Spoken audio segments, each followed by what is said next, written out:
Well, I mean, immediately when I get elected, we're going to focus on bringing this community together. One of my focuses has been unity in our community, and I think I'm the perfect person to do that. The fact that I went to 7 different elementary schools in Macon, Bibb County, and when a lot of times I was a minority in those groups, I think gives me a leg up. The fact that I went to public school, I think certainly helps out in Macon. The fact that I've been one of the leaders at our public school system and I see the children and the struggles we have there, I think put me in a perfect situation to do that. But I think we're going to have open and honest conversations. I think we have to build trust. I've said it many times before when I got on the school board. Our first election that we had, we couldn't even elect a president. It was 8 people on the board.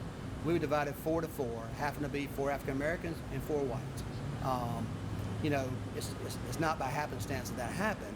But once we build trust and relationship on some issues, we were able to do just that. We were trusting with each other, and we were able to get things done, and we were able to make compromises. But we had open and honest conversation, and it's something you got to have. But I've learned a long time ago is you can't fight the war at one time. You have to choose your battles. And what I mean by that is you and I we disagree on something, we have to work through that issue first. Build a trusting relationship, hear each other out, and then we vote. And I know how to count the votes. You have to make sure that you have a general consensus to get everything done. So you build the trust and relationship on that one battle, you tackle the next battle, and as you progress, the battles get bigger, but it's easier to accomplish. So you don't choose those battles that's going to divide us right away. You try to build a relationship on the smaller battles that we can find common ground on to reach a consensus. That's something I've been good about in my law practice. I've been good about it at school. I've been good about it on the baseball field. So it's something that I can relate to, and I think it's something I look forward to bringing to Macon Bibb County. It doesn't happen just by me. It happens by bringing a good, diverse group of people into the play. We have a very unique community, very diverse community, but not everybody is that active. I think one of the things that we're going to do, as you can see in my campaign, if you look at the 50 women who just came out for Women for Leicester, what you'll notice about them is they don't all look alike. They come from all parts of the community, all demographics, all economic backgrounds, all ethnicities. That's the melting pot that I'm talking about. You have to get a different perspective from everybody. It's hard to talk about the Hispanic community and the needs of that community when every single board that you go to in Macon has no representation from that community there. I sit on many boards. I go there and see a lot of people who look like me. It's hard to get a good female perspective from, especially an African American female, when you're sitting at a table and you have issues that are concerning poverty and child support and lack of education, when you have nobody at the seat at that table that can give that perspective. I have my opinions, I have my personal life experience, but I haven't personally experienced being a black female. So it takes that perspective that you need to have to come up with the ideas and solutions we need for Macon Bibb County. And really we're going to have to put aside it's not just the race issue, it's the partisan issue. You got to set aside all those politics and learn what happens in Washington, D.C. doesn't necessarily have to trickle down to what happens in Macon Bibb County. We have to work together as a unit. All politics are local, and we have to work together. That's something that I'm going to stress to do. We're going to have several events where we're intentional about getting people together and unifying our county. With a black candidate against a white candidate, it seems as though a lot of people are taking sides based on race. What would you say to Macon Bibb black voters about how you would represent them? Well, I don't think people are taking sides on race, to be honest with you. I think race...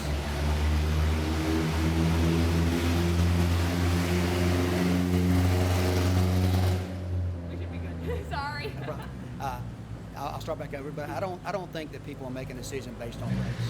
I think race may be a factor, but I don't think it's the factor. And the reason I say that is because I know our campaign has got a lot of support from the African American community.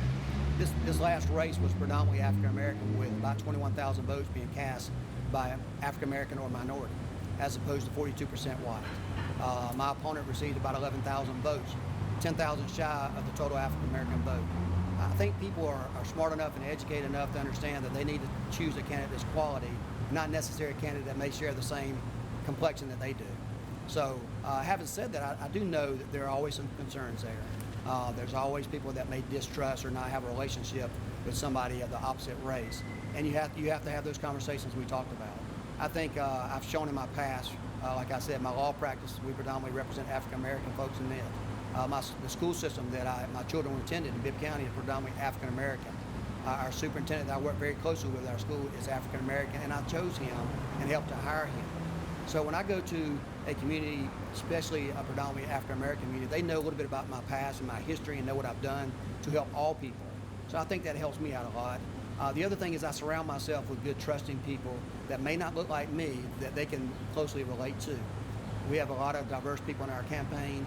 I look forward to have them help me in the communities that they're from. The last thing I want to do is go into a community that I'm not particularly from and tell them what's best for them and how to do things. My job is to find out what their needs, their concerns are, and help get them the resources to lift themselves out of the situation they're in. Wait for the ambulance to clear just a second.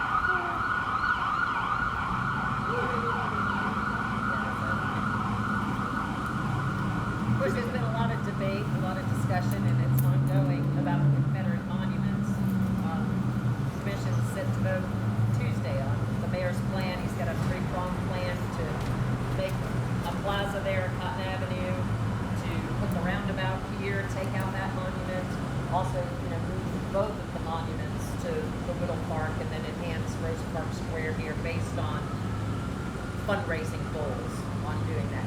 How do you feel about those monuments, and are you in favor of moving them? Well, I think the one important thing to know is there's a group working behind the scenes now from a very diverse group of Macon Bibb County citizens, and they've been doing a lot of hard work together. And that's what we need. We don't need the state government, the federal government telling us what we need to do in Macon Bibb County. We need our local people involved. We need them communicating, and we need that the centerpiece of Macon Bibb County, wherever it's at in downtown, to represent the entire community.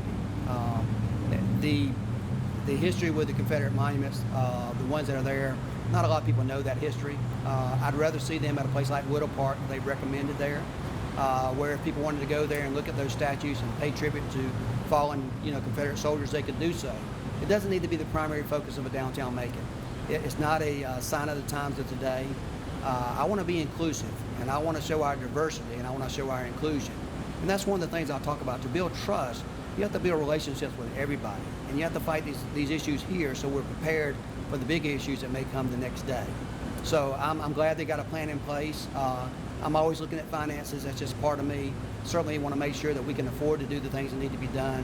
I'm encouraged that they've got some private financing coming in this, and people are taking an interest in this to get the things done. I'm looking forward to putting it past us, whether it happens on Mayor Rickard's term or whether it happens on my time. I'm ready for us to focus on the issues that really matter to all of us. And I'm looking to have those conversations with all parts of the community. It's a tough call. I represent people all across Macon Bibb County. Some of them are very passionate about certain things, and some of them are very passionate about other things, and they're not the same things. But we have to be, it doesn't matter what the mayor thinks or feels, or what I think personally on any issue. It's what the community wants. And this is a local decision. I'm willing to listen to the community, and I'm willing to do what I believe is the right thing and the right thing that they want. And I want to do everything we can to make sure we're inclusive to everybody and we show unity. And this is one issue we could really rally around, and it could be a starting point of something that's coming in our administration. Race is a disease at the core and the foundation of this country. The disease of racism is in the fiber of this country. We cannot ignore that. This community is roughly 176 years. We had all white mayors for all but 8 of those years. If we're really serious and genuine about addressing race, then let's be serious to have open dialogue and discussion. We know racism exists in every aspect of this society. You can't talk about criminal justice reform without talking about racism. How can we ignore the fact that prisons are filled with black and brown people? There are studies that show the criminal justice system and how unfair it is to black citizens of this country. It's not a secret. And it always amazes me when people talk about racism as though it's some kind of, a nominee that just jumped off the thing. It's been at the core of everything in this society. Macon is no different. You have those, it's in their interest to see that racial divide. You have those who benefit from that racial divide. This country had it written in the Constitution that a person like me and my fathers was 3/5 of a human being. To ask me about racism and how we have always been willing to have honest dialogue. It's time for the white community to face the fact that racism is real and people of color feel it every day. That's why you have this outright outcry nationwide and indeed worldwide. It's not whether there's racism, it's whether or not we're ready to talk about that racism. How would you improve it in Macon race relations? I've proven I can work across racial lines and party lines. It starts with a willingness to dialogue and recognize these economic disparities is the result of racism. It's time to recognize the education disparities is tied directly to racism. It's time to recognize that this entire country was built from a racist foundation, and we have to be willing to talk about it and put in measures and policies to correct it. How would you judge or how would you gauge race relations? Let's say, we've moved past Jim Crow, we've moved past all that, but how would you, like, say on a scale of 1 to 10 being, the days of slavery being the 10. So where are we now? I tell people all the time, my father operated a barbershop in this city for 50 plus years. The Macon that my father grew up in is a different Macon than it is today. My father had to get off the sidewalk if a Caucasian was coming down the street. Today, this is a much more subtle version of the same thing. It's a much more subtle version, but it has the same devastating effect on this community. And it's truly the one thing that I think that is holding this community back from being what it really can be. So if you want me to judge how far we come, we're not where we want to be, but thank God we're not where we were. But we got a lot of work to do. We're better than a 10, but not much. Something like that. 9.5 on the stealth scale. Is there a personal experience that has shaped you in terms of race in the city? That's a really loaded question. Of course, there are incidents where, as a black man, we're treated differently. As black businessmen, we're treated differently. We're treated with a skepticism and a suspicion, regardless of whether you go by the rules, you play by the rules. There's still this doubt. You can be found innocent on all charges, but you're a black businessman.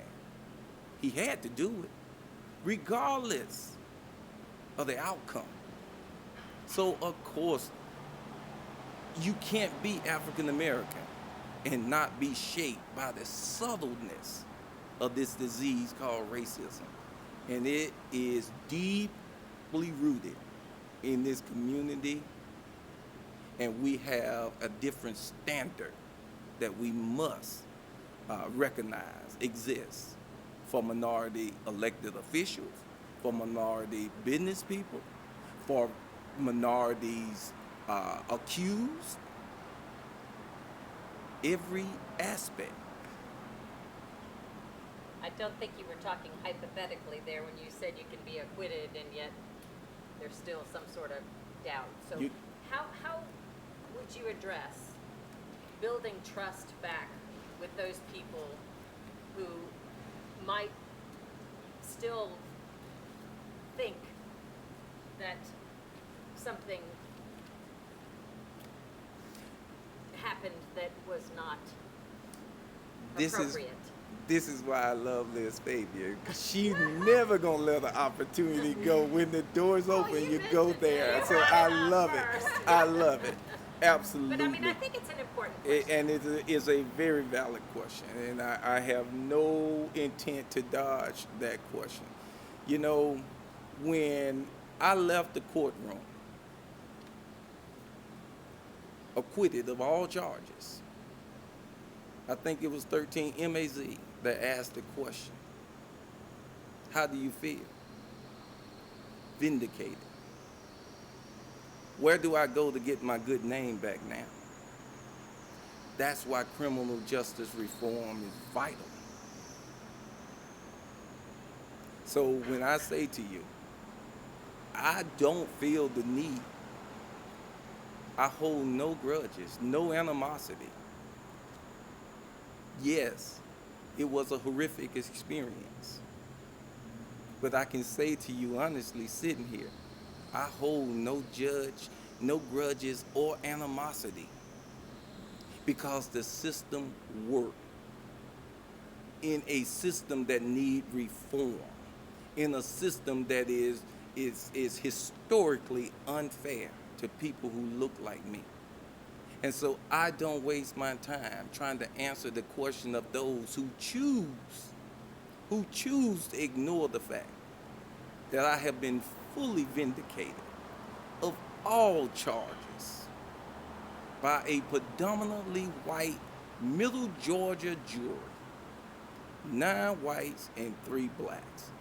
So when you hear me say that, that's not from a place of anger. That's from a place of celebration, that there is good. And Liz asked for a scale from 1 to 10. At least we got that 0.5% in. That's better than it used to be. Another question I have is, what was it? Oh, what would you say to Macon Bibb's white voters about how you represent them in terms of race relations? You know, I have so many friends in the white community, and nothing but respect for those. I speak to these individuals every day. I understand what it is to hear a black individual, an African American, talk about our experience. I understand what that is. But it was Dr. King who said his greatest disappointment was with the white moderate. Those who sat silently by, knowing that these wrongs are being committed. And because of pressure, they allow it. That don't change my feelings. I still consider them friends. All of us have our level of a comfort level in addressing things. But if we're going to be the community we're going to have to work together to get there. And my records show that I have done just that. My record is a testament that I work across racial lines and party lines. And I will represent every white voter, every white citizen as much as I represent the minority communities. You mentioned the white moderates on the sidelines.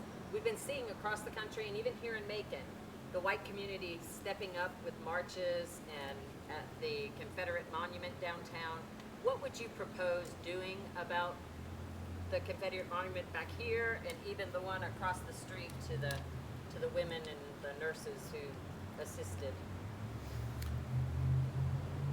I remember one of the most genuine conversations I had with our top elected, well, I won't call his name. I had a very frank conversation with an elected official where we had honest dialogue sitting in his living room about that very question.